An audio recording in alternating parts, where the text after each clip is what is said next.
Star Wars en direct remercie ses partenaires Mint Inbox, Planète Star Wars Universe, le groupe Star Wars Geeks Québec, la boutique Kaya et la convention Génération Star Wars et Science-Fiction.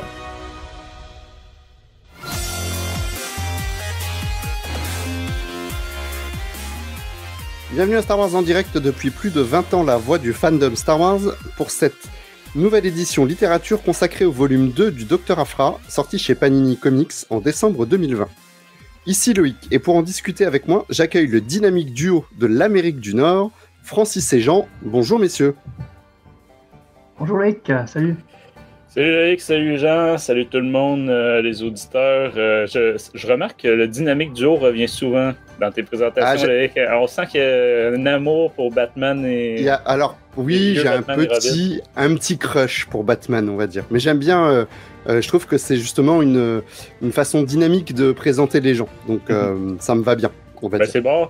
On va y aller en ordre chronologique. C'est moi qui ai le plus d'ancienneté sur Jean, donc je serai le vieux justicier, tu comprends, qui n'a plus aucun idéal, là, puis qui marque les vilains au fer rouge. Ça me va très bien. Donc on a Baptiste et Jobin avec nous ce soir, donc bonsoir messieurs. Donc ce soir au programme, donc, le volume 2 de Dr Aphra, comme je le disais en introduction. On rappelle notre partenaire littérature que vous connaissez peut-être, c'est le groupe Star Wars Littérature Québec. On vous invite à les rejoindre où que vous soyez dans le monde et on vous invite particulièrement à participer à leur collecte de fonds pour la cause de la santé mentale au Québec. Et on leur fait un coucou. Et comme toujours, on vous invite à montrer vos couleurs, à porter fièrement des t-shirts, des produits dérivés de Star Wars en direct et d'autres designs Star Wars créés par notre leader suprême, avec récemment un nouvel ajout donc, à cette boutique. Et vous retrouverez cette boutique à l'adresse starwars.direct/boutique. Très beau nouveau design de notre leader suprême. Ça va m'influencer à aller écouter cette série-là que je ne connais pas. Mais ouais, Yellowstone, le mashup Yellowstone. Il paraît que c'est très bien. Très bien. Eh bien, tu pourras nous en dire plus ultérieurement, Francis. Mais en attendant, on va passer en hyperespace. Oh crap! Prepare to jump into hyperspace on my mark. All right, stand by.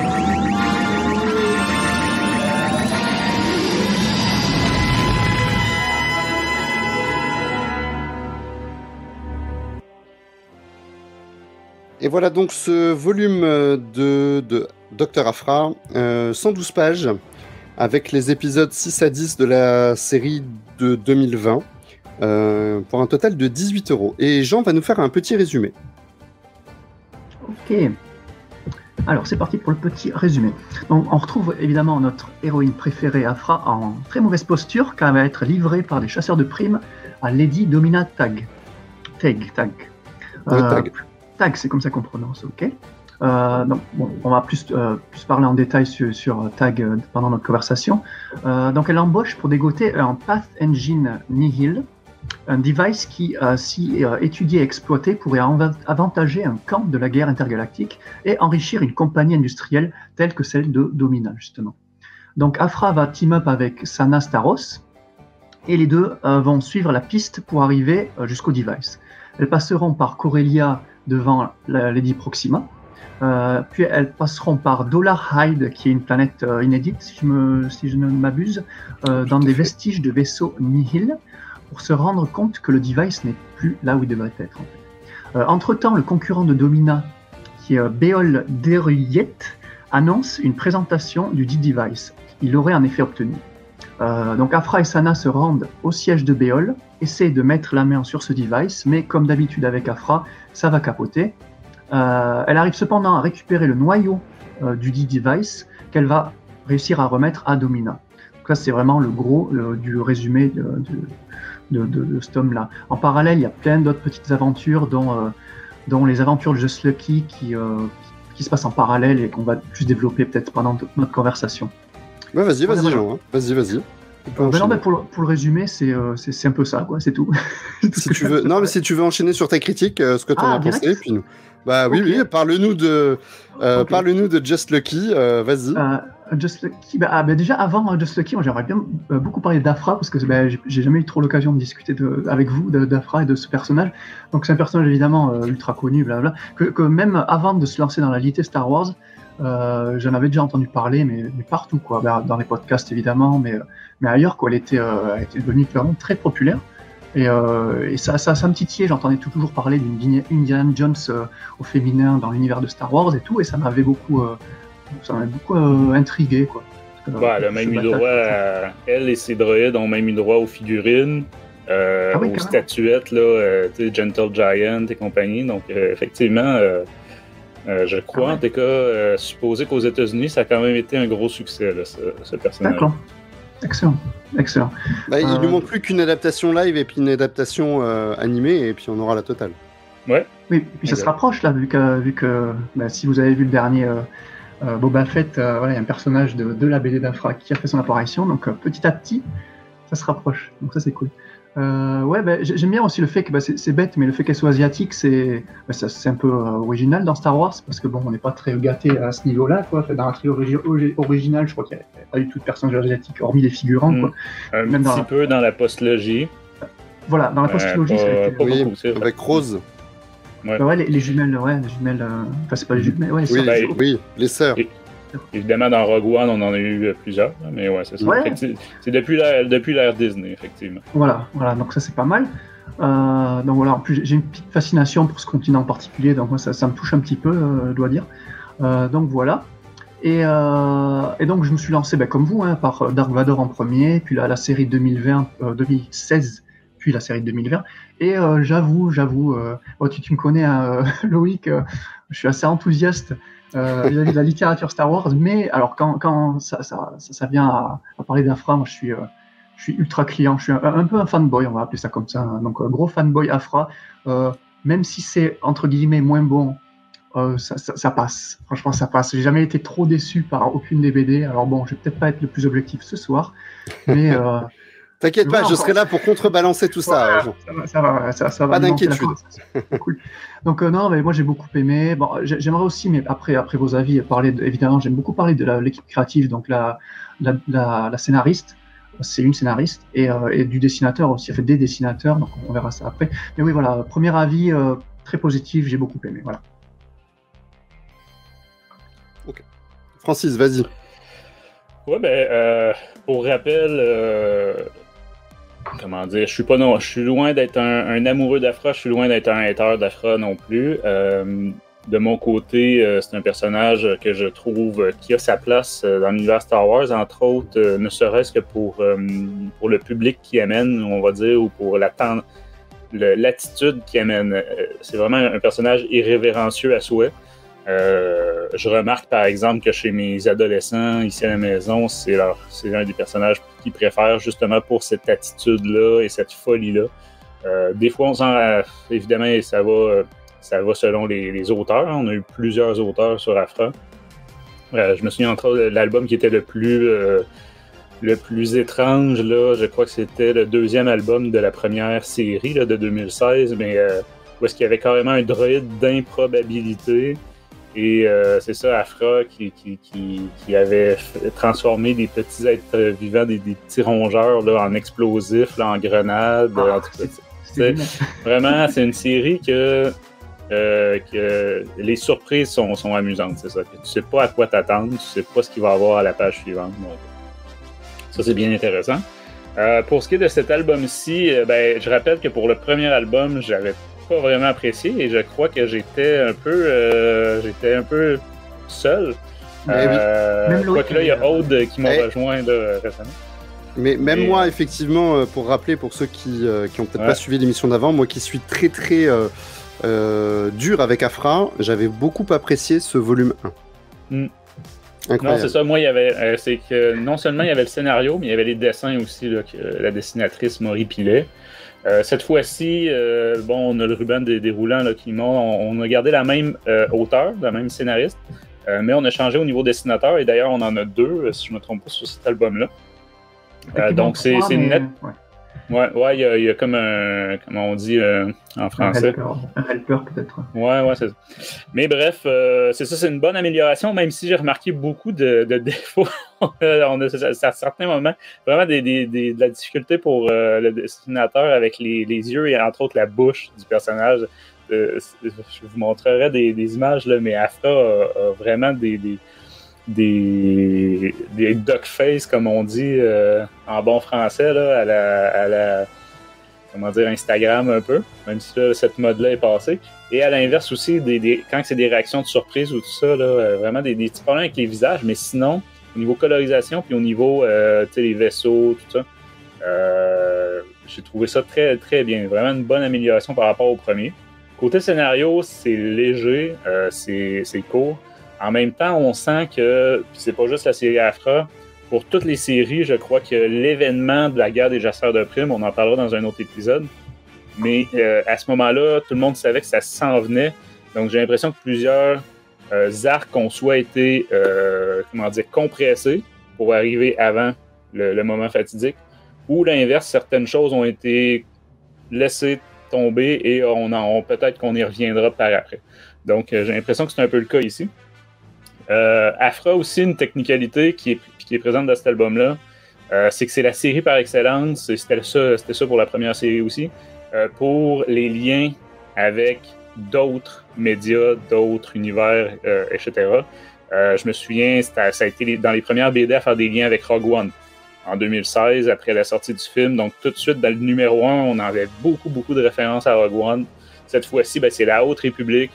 Plusieurs références à la Haute République. Évidemment, son statut d'archéologue fait que ça lui permet souvent d'aller connecter un peu tout. Donc, plusieurs références là, de toutes sortes là-dedans. Évidemment, pour des fans finis comme nous, c'est toujours plaisant là, d'avoir des petites références, même s'il ne faut pas en abuser. Donc, c'est ça. On a mentionné le personnage de Sana Starros, qui est de retour dans cet album-là. Moi, c'est un personnage que j'aime beaucoup, même si je préfère ses interactions avec les rebelles. Ça reste que j'aime bien ses interactions avec Aphra. Et là, on n'est plus dans parce que dans la première série, c'est des ex. Sana Starros et Dr. Aphra, c'est deux anciennes compagnes du temps de l'université. D'ailleurs, elle est très présente dans l'audiodrama Dr. Aphra, où est-ce qu'on revit des moments à l'université. Mais là, on n'est plus là-dedans. Vraiment, Sana Starros ne veut rien savoir de travailler avec Aphra, mais elle se fait entraîner un peu de force là, par les événements. Donc, non, c'est ça. J'ai trouvé ça bien agréable. Dernière chose, je l'avais mentionné dans le premier épisode, mais j'aime bien justement l'histoire de la famille Tag. Je trouve que c'est une des choses qui était sous-développée un peu dans Star Wars, dans le canon surtout. Donc, d'avoir ça, l'aspect grands, pas aristocrates, mais c'est ça, les grandes industries, là, toutes puissantes. Oui, capitaine d'industrie, ouais. C'est ça, donc je trouve ça intéressant. Je trouve que ça ajoute. Là, c'est plus juste rebelle, empire, puis chasseur de primes. On vient ajouter des gens dans l'équation. Je trouve que c'est parfait pour Aphra, justement, ça lui donne de la clientèle possible. Et pour une fois, Francis, ce n'est pas quelqu'un du monde du crime. C'est ça, exactement. Ça change. Donc, ça change aussi. Même si, les grands capitaines d'industrie... Oui, d'accord. C'est des criminels en col blanc. Je suis d'accord avec cette affirmation. Cependant, elle n'est pas... on n'est pas dans chasseur de primes ou mafia directe qui pataugerait dans les bas-fonds de la pègre, quoi. Non, c'est ça, c'est très différent. Au mieux, on se dirait elle fait de l'évasion fiscale. Ça, c'est le minimum. Ah oui, c'est sûr. Non, mais plus sérieusement, de toute façon, la série va continuer de se développer. Les personnages vont être dans la guerre des chasseurs de primes aussi, là, l'événement. Donc, on va voir que c'est ça. C'est une famille intéressante, particulière. Moi, entre autres, il y a un one-shot qu'on critiquera une autre fois, mais dans la guerre des chasseurs de primes, qui revient sur cette industrie-là, cette famille-là en particulier. J'ai vraiment aimé, alors que je m'attendais, là, d'habitude, un one-shot en partant, ça part mal. Mais là, vraiment, c'était super. Donc, c'est ça. Voilà pour Aphra numéro 2. On va garder ma note pour la fin, mais je trouvais que ça avait vraiment mal parti, cette nouvelle série-là, de 2020, avec le premier volume. Ce deuxième volume-là m'a plus intéressé, l'espèce d'intrigue du, comment tu disais, genre le device en anglais. Donc, un réacteur en fait. Hein. Ouais, c'est ça, qui viendrait supposément de l'époque de la Haute République, permettant les fameux sauts en hyperespace un peu sortis de nulle part, là, puis qui leur permettent de passer d'un endroit à l'autre, un peu comme des micro-sauts, là, mais en plus contrôlé, on va dire. Tout ça, j'ai trouvé ça intéressant. L'autre, le concurrent des tags, justement, comme tu as dit, Jean, qui affirme avoir le réacteur fonctionnel alors que ce n'est pas encore vrai. Donc, c'est souvent ça, les annonces de grandes entreprises de technologie qui font des belles annonces, mais en fait, c'est pas encore au point. Finalement, plusieurs années après, tu dis, il est arrivé quoi avec tel produit? Là? Ah ben, ça a disparu. Non, ça n'a jamais existé. Fait que non, c'est ça, j'ai bien aimé toute cette intrigue-là, mais ça reste léger. Ça reste très, très rapide. Et le dernier numéro, si je remets les albums, les gens vont pouvoir le voir. Contrairement aux autres séries, pour la série Aphra, le premier numéro du méga crossover là, de War of the Bounty Hunter a été inclus par Panini dans l'album 100% d'Aphra, au lieu d'être dans les albums de War of the Bounty Hunters. Aurélien, lors de notre dernière émission avec lui, Aurélien Vives de chez Panini nous a expliqué un peu pourquoi. Parce qu'il considérait que c'était un peu n'importe quoi d'appeler ça un prélude. Là, dans le sens que... C'est quoi? C'est la dernière page. Là. Tout le reste de l'album n'a aucun lien avec la guerre des chasseurs de primes. Mais voilà. Fait que c'est juste pour me montrer que c'est ça. Ça va vite, ça va vite. On se demande même aussi à un moment si Sanastaros va pas y rester. Là. On le voit sur la 4e couverture. Mais voilà. C'est un bon deuxième album, même si ça sera pas dans le top. Là. C'est pas le Seigneur Noir des Sith. Mais pour un Dr. Aphra récent, je trouve ça pas si mal. Et pour rebondir sur le fait qu'ils aient inclus le dernier issue qui commence la guerre des chasseurs de primes, en VO c'est la même chose, ils l'ont aussi inclus dans ce volume-là. Et oui, comme tu dis, on va dire 90% du numéro, c'est la conclusion de cet arc-là, et t'as les 4 dernières pages, ça entame. Et comme tu disais, t'as l'impression que ça coupe cette intrigue-là pour te dire, allez, faut qu'on rentre dans le crossover, et du coup, tu sens la découpe, tu sens que peut-être que l'arc, il aurait peut-être duré un peu plus longtemps sans ce jeu crossover géant. C'est sûr qu'à un moment donné, ils ont dit, bon, il va y avoir un événement. Fait que... parce qu'en fait, ils font un lien entre quelqu'un qui travaille pour le cousin, je crois même, de Domina, qui serait sur la piste d'un gros coup, en fait. Mais il a disparu, donc en fait, ce gros coup, forcément, c'est Han Solo qui est recherché par tout le monde. Après, c'est bien fait, hein, que la transition est bien faite, je trouve. C'est vrai. Oui. Oui, je trouve que c'est intelligent. C'est fait intelligemment. Je peux peut-être mentionner, ça, tu l'as dit dans ton résumé, Jean, je n'avais pas pensé en parler, parce que pour moi, c'est 100% insignifiant. Ça fait partie de ce qui fait baisser ma note. Les moments avec Just Lucky, là, c'est comment que Panini a traduit son nom déjà? C'est Chance? Oui. Quelque chose comme ça, je pense que c'est ça. Oui. Mais personnage que je trouvais sans intérêt dans le premier volume, que je trouve sans intérêt dans le deuxième, et là vraiment, comme tu disais, Jean, cette fois-ci, il n'est pas en présence d'Aphra du tout. Là, on suit vraiment en parallèle. On apprend un peu plus sur son background, son petit frère sur Canto Bight. On utilise que les 4 personnages, que Aphra, Sana, Chance et Ariel. Les 2 chances probablement se rencontrer. Voilà. J'arrive même pas franchement à retenir les prénoms de ces personnages.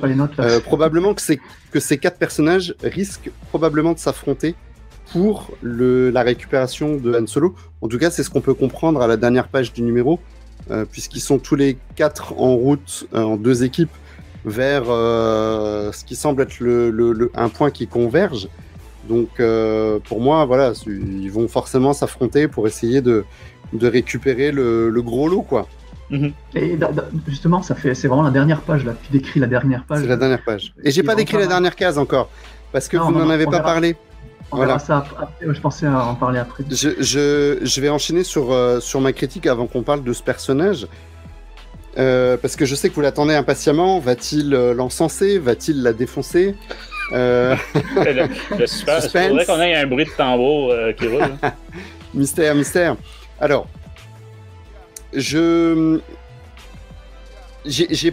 on l'a pas dit depuis longtemps, Francis, mais j'ai pas détesté.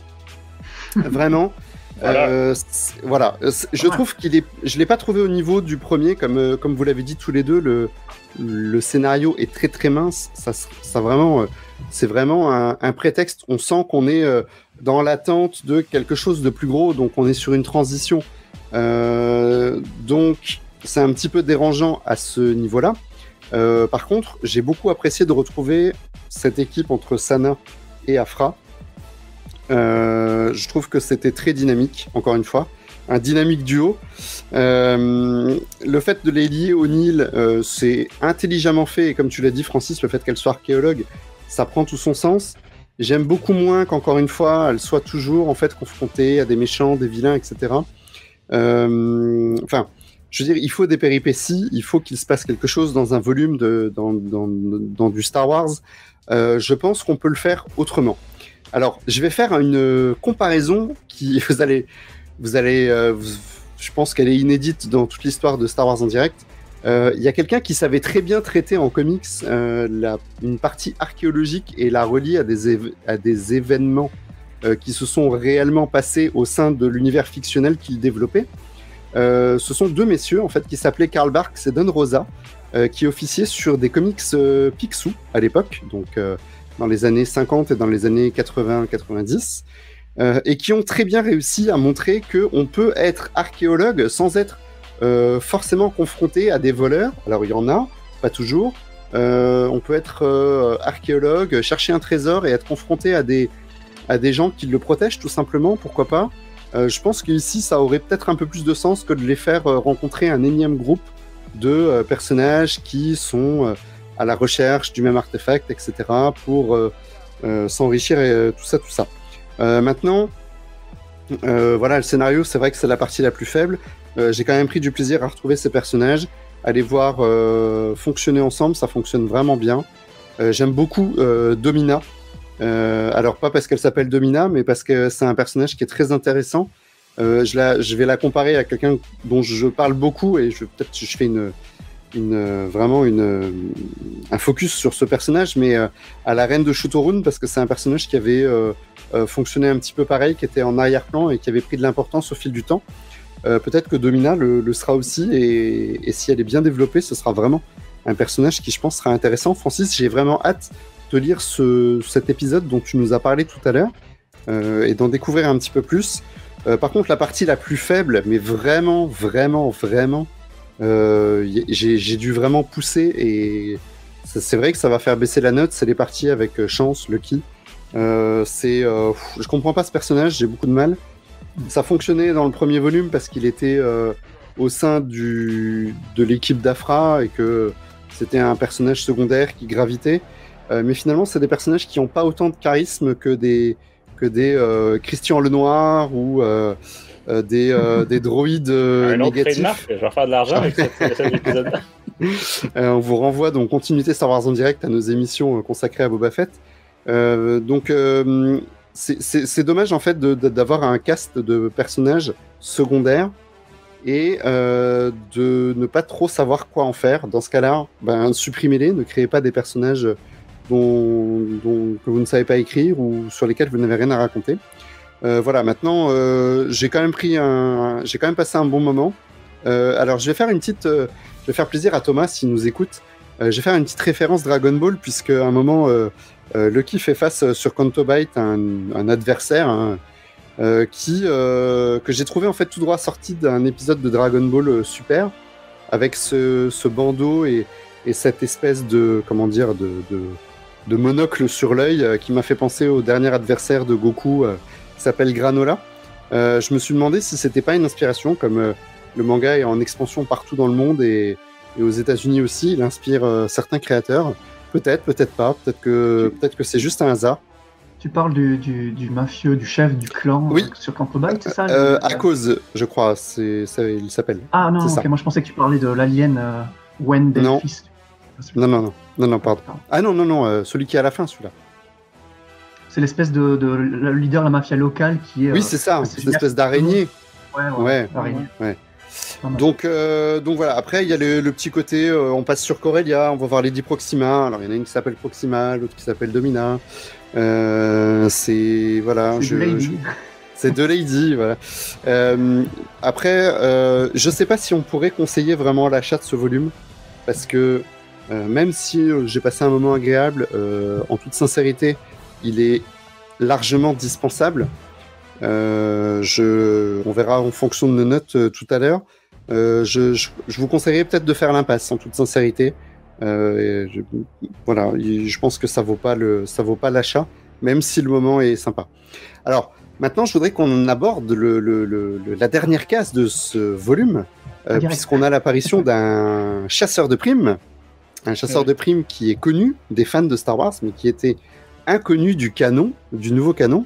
C'est le personnage de Dirge, qui est un chasseur de primes qui était apparu pendant le premier dessin animé Clone Wars, donc le dessin animé 2D qui se passait ces petits épisodes de 3 minutes qui développaient en fait ce personnage comme un élément essentiel de la catégorie de vilains de l'époque et dont on n'avait jamais entendu ensuite parler. Il était pas dans les comics, du coup, les comics Legends. Ah si, à l'époque, dans les comics Legends, bien sûr, il y était, mais je veux dire, passé l'épisode 3, il n'y avait pas de... Enfin, passé la guerre des clones, il n'y avait pas de mention de ce personnage. D'ailleurs, ça se trouve, il finissait par mourir, je me souviens pas du tout. Je sais que c'est un personnage qui pouvait régénérer son corps, ça je me souviens, en tout cas dans l'univers Legends. Alors... C'était un chasseur de primes qui bossait pour les séparatistes, c'est ça que Dooku embauchait. C'est ça. Et qu'il avait tué parce qu'il avait une haine contre les Mandaloriens et donc par extension contre les clone troopers, du coup, qui étaient les clones de Django. Et du coup, c'est pour ça qu'il était plutôt côté séparatiste et qu'apparemment il serait tué par Anakin d'après. Voilà, je me souvenais pas. Vraiment, c'est mes souvenirs du Légende qui sont beaucoup trop diffus. Bah voilà. Pour ceux qui auront l'image, Francis nous fait la petite présentation de cette page. Donc moi je trouvais que c'était intéressant parce que déjà c'est un personnage qui est pas inédit, mais c'est un personnage qui est inédit au sein de l'univers Légende, de l'univers canon pardon. Je trouve que c'est intéressant de le ramener en dehors de toute une autre galaxie de chasseurs de primes et de le faire confronter à des personnages qu'on a moins l'habitude de voir déjà face à des chasseurs de primes, parce que elle a été poursuivie Aphra, mais dire c'est pas son cœur de l'univers, c'est pas les chasseurs de primes. Donc je sais pas ce qu'ils en font après, j'ai pas lu les épisodes qui vont venir. Je pense que vous messieurs vous le savez et vous allez bien évidemment nous garder des informations. Je trouve que c'est un... Alors en fait ils vont se battre et puis Sana va la tuer. Non mais voilà, en tout cas j'étais vraiment surpris, je m'y attendais pas. C'était une belle surprise et j'ai hâte en tout cas de lire les passages liés à ce personnage en tout cas. Mais pour bondir sur ça, tu vois, même sans connaître, même les novices du Legend comme certains qui s'intéressent quand même au truc, et bien qui voient des personnages Legend se faire recanoniser dans le truc, je sais pas pourquoi, ça me fait vraiment plaisir, quoi, tu vois, ça m'intéresse au truc et du coup je recherche un peu dans quelles œuvres ils étaient apparus auparavant, les différences, tout ça. Oui, parce que tu pars refaire l'histoire du personnage. Ouais, voilà, pour voir ce qu'ils en font après dans le canon, mais je trouve ça génial de faire comme ils ont fait avec d'autres personnages récemment. Là, ils ont réintroduit ça du Légende au canon. Il y a un certain respect, alors je sais pas si c'est vraiment du respect ou du fan service, mais je trouve ça sympa qu'ils recanonisent des trucs. Je sais pas si c'est du fan service parce que on peut pas dire que Dirge était un personnage favori des fans non plus, même si c'était un personnage qui était intéressant. Par contre, au moins ils font. Ouais, pardon. Oui. Vas-y. Sur le Discord, dès qu'il y avait l'issue, tu voyais Surge en première page, voilà, ça a fait. Je me souviens pas. Non, mais c'est sûr que on le connaît. C'est un personnage qu'on connaît si on a suivi un petit peu l'univers Star Wars d'il y a 15 ans. Je pense que toute une génération de fans, y compris sur notre Discord, ne le connaît pas. Et c'est intéressant de dire, bah voilà, ce personnage, il avait du passé, mais c'est pas un personnage que vous connaissez, d'autant plus que dans ce numéro, on n'a pas son nom, on a juste son apparition sur une case, mais on n'a pas son nom. Donc, quelqu'un qui ne le connaîtrait pas se dirait juste « Ah tiens, il y a une nouvelle menace ». Juste par le design, ça peut m'intéresser ou ça peut ne pas m'intéresser. Je trouve ça intéressant. Pardon, je sais pas si tu voulais rebondir sur ça, Francis. Non, je m'apprêtais à partager à l'écran justement la couverture dont tu parles et là, il n'y aura pas de doute, on a son nom. C'est la couverture du numéro d'après alors. Oui, exactement, c'est le numéro 11, donc c'est pas un spoiler, là, on en parle depuis tantôt. Mais voilà, ils reprennent quand même pas mal le look des légendes, on va appeler ça comme ça. Là. Bien sûr. Après, à voir si c'est un personnage qui peut se régénérer avec des espèces de muscles tentacules qui étaient en dessous de son armure, on verra. Mais oui, voilà. Comme Jean disait, effectivement, quand ce numéro-là est annoncé, là, ça a été sur certaines discussions, ça a explosé là, de jouets pour certains. Moi, c'est un personnage, franchement, pour moi, sans intérêt, là, zéro besoin de le retrouver. Mais comme on disait, là, je pense que c'est les gens qui mentionnaient, c'est des petits clins d'œil qui peuvent justement intéresser les gens à aller voir son passif en légende, tout ça. Ceux qui l'aimaient à l'époque sont juste contents. Donc, c'est un peu le même principe que Christian Lenoir dans Boba Fett. Ceux qui Francis, c'est un personnage qui avait du charisme quand même. Enfin, je veux dire, quand même, ouais. Il dégage quelque chose, tu vois. Oui, mais dans une série c'est animée... pas The Cuss et Forlum, par exemple. Je suis d'accord. Mais tu sais, tu dis souvent, Loïc, est-ce que ça fait Star Wars, ou en tout cas, est-ce que je peux me l'imaginer à l'écran, au grand écran? Pour moi, The Cuss, évidemment, c'est peut-être parce que j'ai grandi avec ces personnages-là existaient au grand écran déjà. Mais quand je regarde Durge, je me le figure très mal. Oui, c'est vrai. au grand écran. Je peux pas nier que je suis d'accord avec toi sur ce point-là. Ne serait-ce que ces dimensions, bien sûr, tu comprends, ne sont pas pratiques du tout. Là. Il ne peut pas passer dans la plupart des cadres de porte, dans n'importe quel vaisseau. Il sera quand même facile de le semer. Il suffira de passer par une porte où il peut pas rentrer et puis on sera tranquille. C'est ça, exact. Mais c'est vrai, ce que tu dis, et je le verrai dans le prochain volume. Est-ce que... Parce que c'est ce que j'ai souvent reproché à Afra, je peux pas non plus cracher dans la soupe. J'ai souvent reproché à Afra que ce qui se passait dans sa série me semblait inadaptable et donc incohérent d'un certain point de vue avec ce qui se passe dans l'univers de la saga. Maintenant, effectivement, tu as raison, c'est pas parce que j'aime bien le personnage comme ça, sans être forcément emballé, que je dois lui passer ça, alors que je le passerai pas à d'autres concepts. Donc là-dessus, je te rejoins, il faudra que je sois totalement cohérent avec moi-même, même si parfois c'est difficile. En fait, j'imagine qu'il y aurait moyen de le crédibiliser. C'est juste que de le mettre dans un environnement où est-ce que ça peut paraître plus crédible. C'est juste que c'est ça. Quand je repense à la série animée, c'était de Clone Wars. Oui. C'était très bien. Mais pour un animé, c'est ça. Oui, bien sûr. Repenser à cette série-là, transposer-la en live action. Surtout que sa première apparition, il était sur un speederbike avec une espèce de lance. Il faisait face à Obi-Wan de la même façon, donc pour rappeler le combat de chevaliers qui s'affrontent en essayant de se désarçonner. Voilà, joute, exactement. Merci Francis. Donc on avait une joute à speederbike. C'est vrai que si j'essaie de le transposer sur une version live, ça peut être plus compliqué. Maintenant, à l'époque, j'avais pas j'avais pas cette façon de penser non plus. C'est quelque chose que j'ai développé avec le temps. Ce besoin parce que on a aujourd'hui des séries live et beaucoup plus de concepts, on va dire animés ou papier qui deviennent réalité. Alors qu'à l'époque, c'était pas le cas. Ou alors, si ça a été, mais très très très anecdotique, comme Alias Sekura par exemple.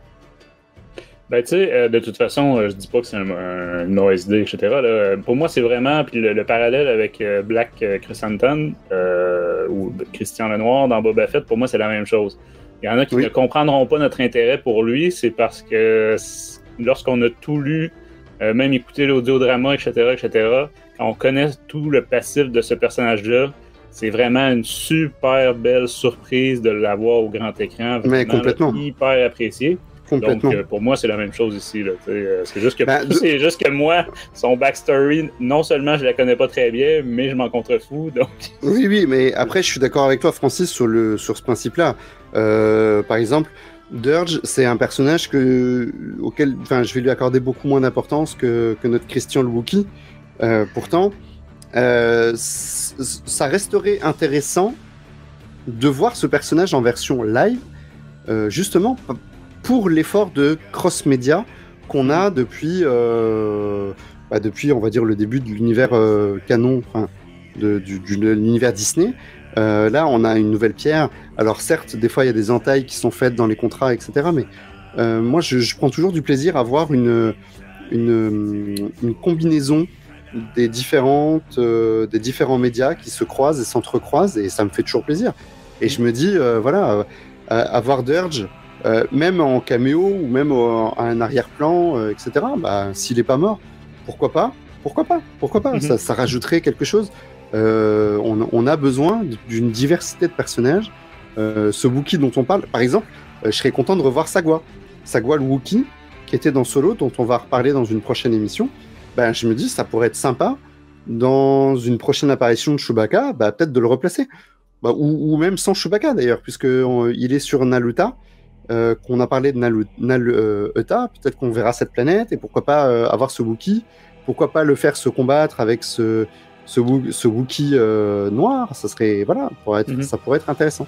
Donc moi je ferme pas la porte à quelque chose de cross-média. Si ça se trouve, ça sera cantonné à la série Aphra, et puis on n'en entendra plus parler. Dans les prochains épisodes, il va mourir, et puis on sera tranquille, quoi. Mm-hmm. Moi je conclurais sur le fait, vu que c'est pas nécessairement le sujet de l'émission, mais vu qu'on en parle,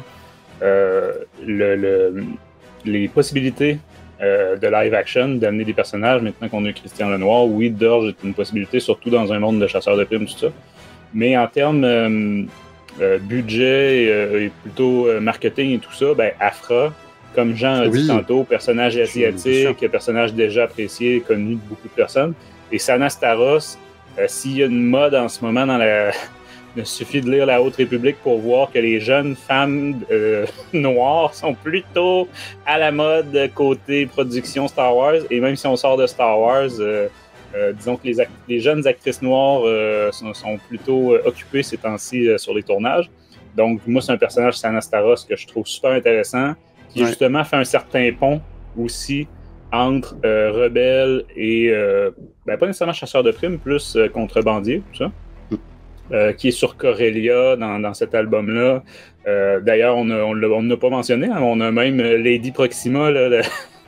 Si, j'en ai parlé tout à l'heure, Francis. Oui, c'est vrai. Le gang des Verts Blancs. Mais c'est ça. C'est un personnage que j'aimerais beaucoup voir plus qu'Aphra. Même si Aphra aussi a ses qualités en tant que personnage, je veux dire. Là. Je crois vraiment, là...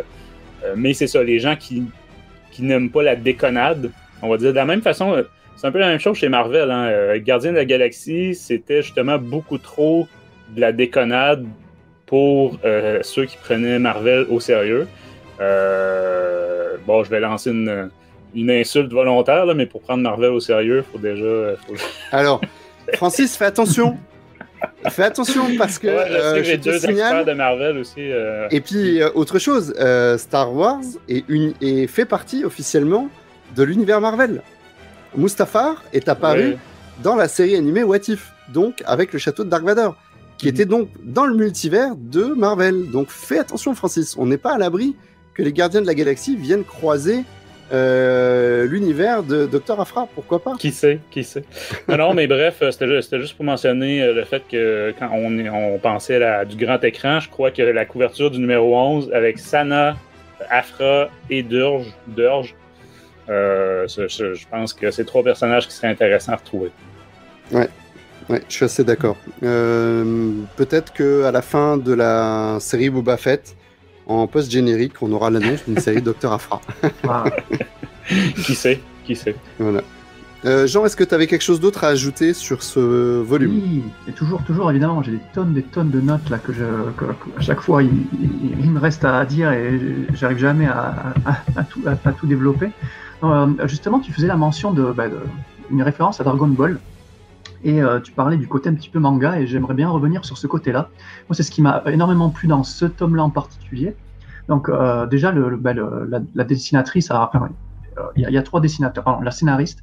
Et donc 3 dessinateurs, il y a un dessinateur, donc le main, on va dire le principal, qui fait 3 numéros, qui a un ton, un style vraiment très manga. Moi, je l'ai trouvé avec des personnages très colorés. Et à la fois, les personnages qu'il a créés avec le scénariste, on voit là avec Béol Deruyet, un nom, voilà.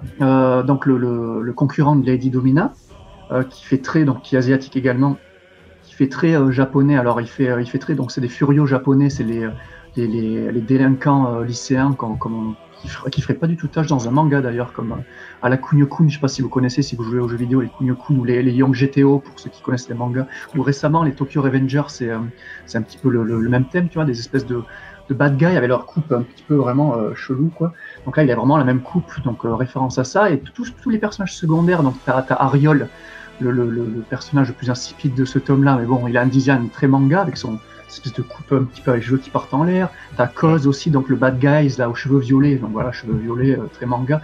T'as la leader du Unbroken Clan là, qui s'appelle Vukora, qui va essayer de pourchasser Afra et Sana pendant tout le tome, qui fait très Foot Clan, mais Foot Clan c'est inspiré donc tout ce qui est ninja, donc un peu japonais aussi. Donc vraiment, je trouve que la série, et ce tome en particulier, a une grosse influence manga, et ça m'a beaucoup plu, quoi, en fait. Donc voilà, je voulais juste mentionner cet aspect-là. Oui, c'est vrai, surtout si on enlevait la couleur, là, ça serait encore plus évident, là, entre autres sur les personnages dont tu parlais. Mais c'est vrai que moi je l'ai pas ressenti comme ça. Je suis un peu comme Francis, j'ai un peu de mal avec alors j'avais plutôt apprécié le dessin des premiers volumes. Sur ce second volume, je trouve que c'est compliqué. C'est la même remarque que j'ai sur beaucoup de volumes de la littérature Star Wars, c'est que on n'est toujours pas sur des dessinateurs. Enfin, encore une fois, l'univers Star Wars mérite d'avoir des dessinateurs bien plus aguerris. Je pense même une série comme Dr. Aphra, et probablement que ça l'aiderait peut-être à remonter aussi, parce qu'on n'en a jamais parlé, ou on en parle très peu, mais Dr. Aphra, elle n'est pas très bien placée quand même dans les classements de vente aux États-Unis. D'ailleurs, c'est surprenant même que ce soit une série qui continue, donc je me demande si vraiment il n'y a pas des plans.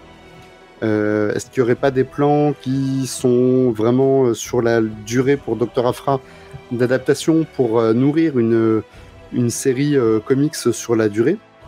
Mais niveau dessin, je trouve que c'est un peu faible. En tout cas, alors pas pour le dessinateur principal que je trouve au niveau, mais on va dire pour les deux secondaires, c'est vraiment très succinct. Les visages,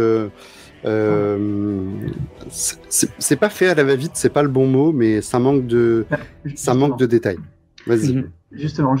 Là, en plus, il y a ceux qui ont la vidéo, ils verront les dessins. Donc ça, c'est le numéro 7. C'est 6, 7, 8, 9, 10. Donc les numéros, et ça, c'est le 7, je crois que tu montres.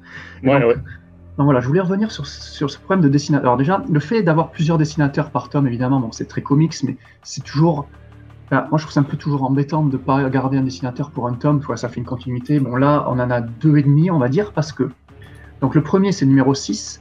Et c'est le même dessinateur qui fera le dernier, donc numéro 10, donc il s'appelle, donc j'ai son nom, je ne le connaissais pas, plus que ça, c'est Ray Anthony High, donc il fait le 6 et le 10. Donc d'après leur bibliographie, ils sont quand même assez prolifiques chez Marvel et DC, donc que ce soit lui ou Mi Kyung Jong, qui est un dessinateur coréen, donc qui fait les 7, 8, 9, qui est ce qu'on appelait depuis le début le dessinateur principal, entre guillemets, quoi, qui fait 3 numéros sur 5. Et donc, ce Ray Anthony Height, donc qui apparemment a une carrière assez plutôt complète, on va dire, il n'est pas toujours constant. J'ai trouvé relativement bon sur le 6, par exemple, mais par contre sur le 10, tu disais il fait pas ça à la va-vite. Là, moi, sur le 10, j'ai... Oui, si, je te rejoins. Sur le 10, c'est très rushé. Ah ouais, non, mais et plus on approche de la fin, et pire c'est. Ah ouais, voilà, exactement. Et c'est le dernier numéro, je sais pas si, comment il s'appelle, Francis va nous montrer les images du 10, mais je pense que les visages dont tu parlais, c'est vraiment le 10 parce qu'il y a des proportions, mais t'es là, sans déconner, quoi. Enfin, t'abuses un peu, quoi. Alors, est-ce que le gars, je sais pas, il était pressé par le temps, est-ce qu'il était malade, est-ce que je n'en sais rien, mais je trouve ça un peu abusé pour le dernier numéro, ce qui est dommage parce qu'en demeurant, niveau histoire, moi, il me botte, voilà. Alors là, voilà. On l'a dit à l'écran. Oui, ça c'est une des pires planches. Ouais. Ah ouais, complètement. Je l'avais noté aussi. C'est affreux. Surtout que moi j'aime beaucoup, donc pour revenir à un point un peu plus positif quand même, au dessin de Mi Kyung-jung. Donc lui pareil, il est très prolifique chez Marvel, c'est lui qui lead la série Miss Marvel de Kamala Khan, je sais pas si tu l'as lu celle-là, qui est pas mal, enfin niveau dessin, c'est très cartoon une fois encore. Il a fait du Titan et du Nightwing sur DC, donc c'est très cartoon, quoi. Donc moi j'aime beaucoup son trait. Et ouais, donc c'est ça le problème, c'est l'alternance, là, plutôt le fait que ça soit ce deuxième dessinateur qui vient tout gâcher, quoi, parce que tu aurais gardé le même dessinateur. Ok, c'est pas un grand nom pour l'instant, et après c'est pareil, il faut donner la chance au nouveau aussi, quoi. Il faut bien qu'il commence quelque chose. Est-ce commencer sur Dr. Aphra, c'est peut-être pas mieux de commencer que de faire une série genre plus, on va dire, plus populaire comme Star Wars ou Vader, quoi. Là c'est quand même une série un peu plus secondaire, on va dire, Aphra. Donc pourquoi pas donner la chance aux jeunes comme ça. Mais ouais, le Ray Anthony Hyde, là, j'étais vraiment dégoûté du dernier numéro, quoi. Ça m'a... Ouais. Et donc, en plus de ça, le pire, c'est que le gars, sur le numéro 6, est aidé par un troisième dessinateur qui l'assiste sur le numéro 6. Donc, tu te dis, c'est peut-être l'assistant qui a réussi à sauver le coup, parce que le 6, c'est pas trop dégueulasse encore. Mais ouais, le 10... au secours, quoi. Et alors pour les couvertures aussi, je sais que Francis t'es très friand des couvertures et pareillement, je suis aussi très friand de couverture et je pense que tu seras d'accord avec moi qu'on est loin d'Ashley Witter, quoi. Oui, exact. Même si il y a un effort quand même, on voit sur le numéro 8 quand même qu'il y avait un gros effort au niveau du détail. Même chose sur le dernier, j'ai beaucoup aimé les jeux de lumière, tout ça. Mais globalement, c'était pas... entre autres, le premier, là, le numéro 6. Ouais, c'est pas donc, et j'aurais pas fait le même choix que Panini pour ce qui est de la couverture. Quelle couverture ils ont le 7e, dans le fond. Donc celui qui présente le mieux. D'accord. Ouais. J'aurais été plus pour le 8e, 8, 9 ou 10, là, mais bon. Ah, bah c'est marrant, moi je serais parti pour le 6, tu vois. Ah ouais. Ouais.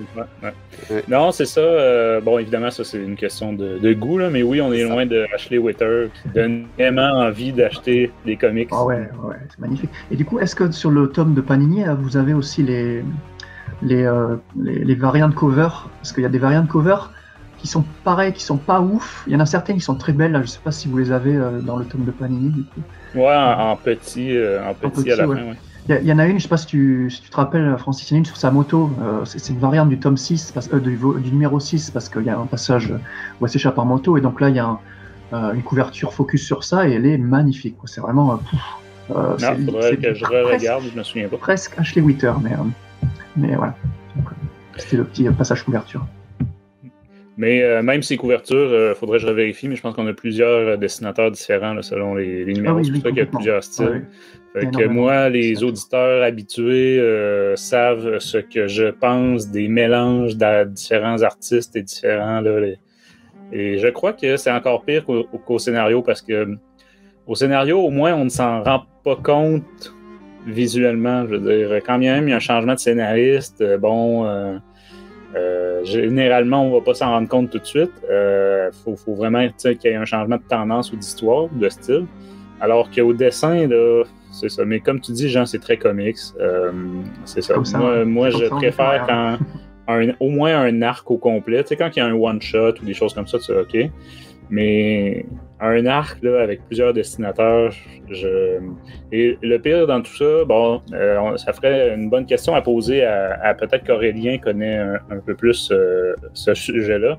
Moi, personnellement, je ne m'explique pas pourquoi c'est si difficile d'avoir un dessinateur, on prend par, mettons, arc, ou quand vous signez le contrat, là, vous ne pouvez pas le signer pour 5 numéros. Alors, Francis, il y a deux choses. La première, c'est que tous les auteurs, enfin tous les dessinateurs, ne sont pas aussi rapides les uns que les autres. C'est-à-dire que tenir un rythme de 22 pages par mois, pour des mensuels, c'est un rythme qui est quand même assez entraînant. Donc en général, ça se passe comme ça. La série est commandée, le dessinateur dessine un certain nombre de numéros d'avance, en général au moins une moitié de l'arche narrative, et pendant que les premiers épisodes sont édités, publiés, il va continuer à dessiner la suite. Mais parfois, il suffit d'avoir du retard. Ça peut être l'auteur qui a du retard sur son scénario, qui a dû le retravailler. Ça peut être le dessinateur qui, effectivement, est malade ou s'est blessé. Et tu peux enchaîner comme ça, ou voilà, tout simplement, il n'est pas aussi rapide. Donc, au fil des numéros, il va enchaîner du retard. Et quand arrive trop de retard, on va prendre effectivement ce qu'on appelle un fill-in, un dessinateur fill-in, pour prendre la suite, pendant que lui va reprendre le fil de sa série en dessinant 2 numéros plus loin, quoi, par exemple. Donc souvent c'est comme ça, c'est comme ça que ça se passe. Maintenant, sur les dessinateurs les plus aguerris, on a des gens qui sont capables de tenir la distance sur des épisodes mensuels sans perte de qualité. Chez Marvel, il y en a, hein, bien sûr. Il y en a quand même beaucoup qui savent le faire. C'est ça, c'est que je comprends tout ce que tu expliques, mais je peux pas dire que je pardonne la chose. Ça ne change rien.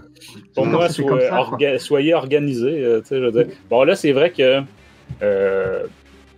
là, avec l'événement puis tout ça, on a des comics qui doivent se passer en parallèle et s'entrecroiser. Fait que là, je peux comprendre que y a un certain défi de livrer à telle ou telle date. Là, sur un crossover de cette ampleur, il y a un double défi. Ouais. C'est ça. Alors, rassurez-vous, pour la suite, c'est pas toujours le cas. Pour la suite, il n'y a pas.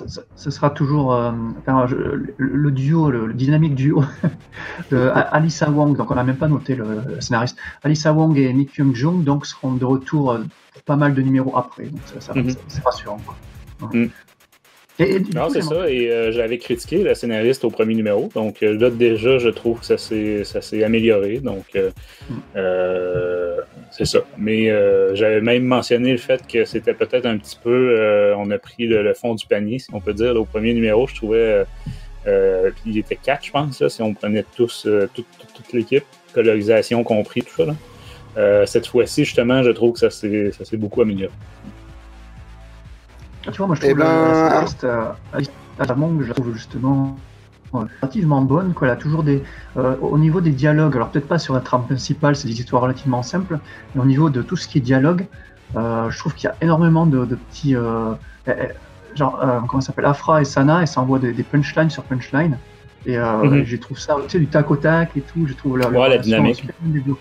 La dynamique entre les deux est très bonne, et je trouve que c'est à mettre au crédit de la scénariste quand même. Donc l'humour aussi, elle a un humour assez bon. Évidemment, c'est ultra subjectif, mais je trouve que l'humour de Afra, elle marche à 100%. Et le côté aussi, t'as un passage où justement, on en avait parlé un petit peu précédemment, où elle ramène le fait qu'elle était sortie avec cet impérial, comment ça s'appelle, j'ai le nom. Tolvan, voilà. Donc elle fait mention de ça. Du coup, Afra s'énerve un petit peu parce que bon. Tu sens qu'il y a quelque chose, ça fait une petite romance. Moi, j'aime toujours ça, tu sais, quand il y a un petit peu de romance là-dedans. Donc, il y a ça, tu vois, elle ramène ça. Il y a une petite allusion aux droïdes, donc à 000 et BT-1.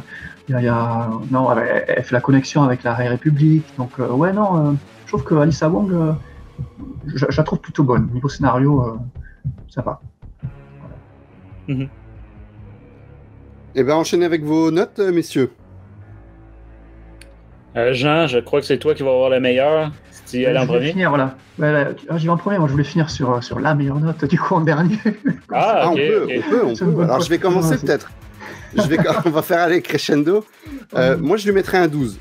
Ce qui me semble honnête au regard de ce que j'ai pu penser de la précédente série Afra.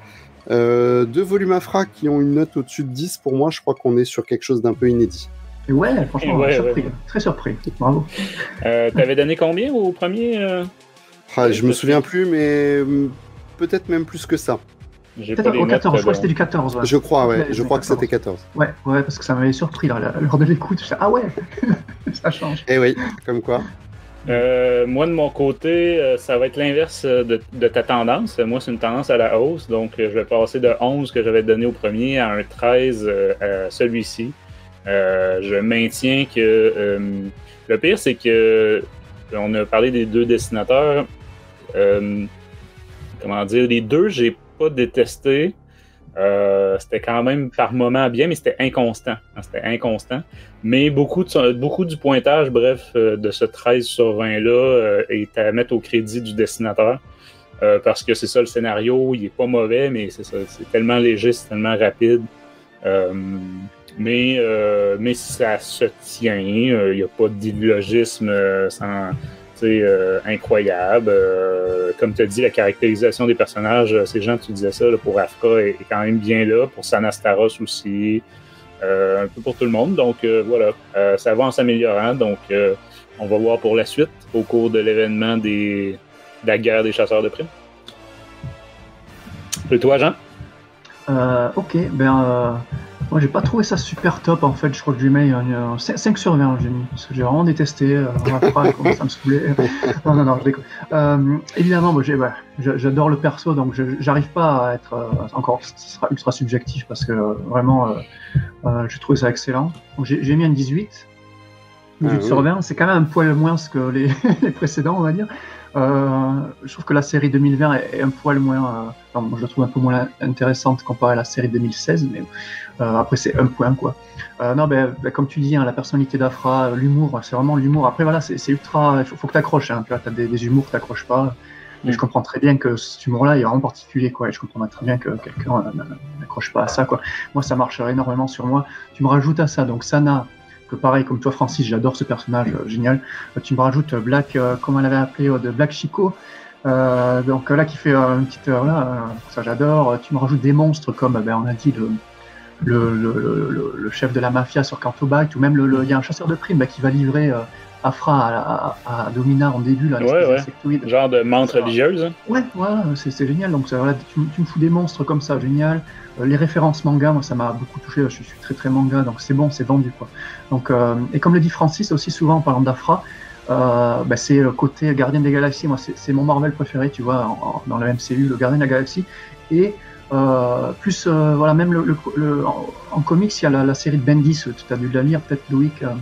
Quand Bendis était revenu sur Guardian de la Galaxie, justement, qui faisait c'était un petit peu l'écriture similaire. Je pense que ça s'appelle Gunn, c'est inspiré de la série de Bendis, quoi, pour faire ces films, parce que c'est justement cette espèce. Ah non, c'est l'inverse. C'est l'inverse. C'est l'inverse, d'accord. Ouais, c'est Bendis qui a adapté le style de Gunn. D'accord. Okay. Voilà, dans le sens. Okay. Mais voilà, cette écriture de dialogue, en fait, que je trouve que la scénariste, fait vraiment très bien, quoi. Et d'ailleurs, ça me fait aussi penser à la série, je sais pas si vous l'aviez vu, la série Harley Quinn en animation pour adultes, là. Donc, non, je l'ai pas vu. La dynamique Harley Quinn, Poison Ivy, non? Ouais, je te la conseille. Non. Mais il paraît. Ouais. Donc c'est pareil, il y a une espèce de dynamique. Tu dirais Harley Quinn, c'est un peu la Aphra qui fait n'importe quoi. T'as la Poison Ivy un peu plus posée qui va dire mais arrête, ça va partir en live et tout. Le team-up fait vraiment passer à ça. Donc ça, j'ai beaucoup aimé aussi. Donc les dialogues, encore une fois, très bien écrits. L'histoire, elle est comme elle est plutôt simple. Mais bon, moi, les dessins de June m'ont énormément plu. Et malgré le problème des dessins de l'autre dessinateur, j'adore tellement le truc que j'oublie un petit peu les défauts. En plus. Ah oui, et Lady Proxima aussi, Domina, du coup, elle m'a fait penser, petite référence, encore une fois, à Dune. Tu parlais donc d'un lien avec j'ai plus le nom, la princesse dans la série Star Wars. Shotorun, voilà. La reine Trios. Voilà, la reine Trios, Shotorun, voilà. Exactement. Moi, je pensais plus à dans son design déjà. Dès que j'ai fait c'est Lady Jessica de Dune. C'est très très simple avec juste une robe, les cheveux roux longs, très longs. J'ai trouvé ça très beau. Et puis voilà, elle porte le titre de Lady, un petit peu comme Lady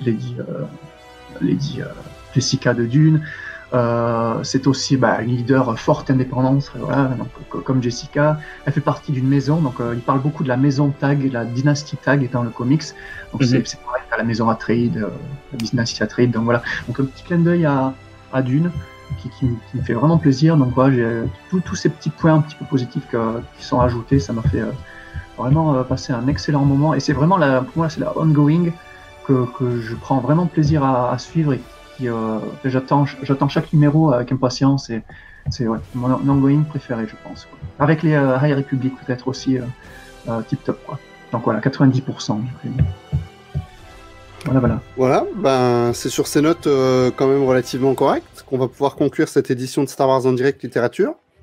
Comme toujours, si vous avez envie d'en discuter avec nous, si vous avez envie de réagir sur Dr. Aphra ou sur Black Chico ou sur quoi que ce soit d'autre, venez comme d'habitude, hein, Facebook, Twitter, Instagram, surtout sur notre serveur Discord.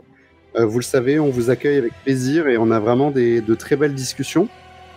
Sur notre chaîne YouTube, vous pourrez aussi nous faire part de vos commentaires, mais aussi vous pourrez vous abonner, activer la cloche et vous serez comme ça au courant de tous nos lives qui parfois peuvent popper d'une minute à l'autre ou de toutes nos émissions qui sont postées comme celle de ce soir qui est une émission enregistrée. Et comme d'habitude, n'hésitez pas à partager nos épisodes sur vos réseaux sociaux et aidez-nous à faire croître la communauté. Et de la part de toute l'équipe, merci d'avoir été à l'écoute de Star Wars en direct, la voix du fandom Star Wars, et que la force soit avec vous.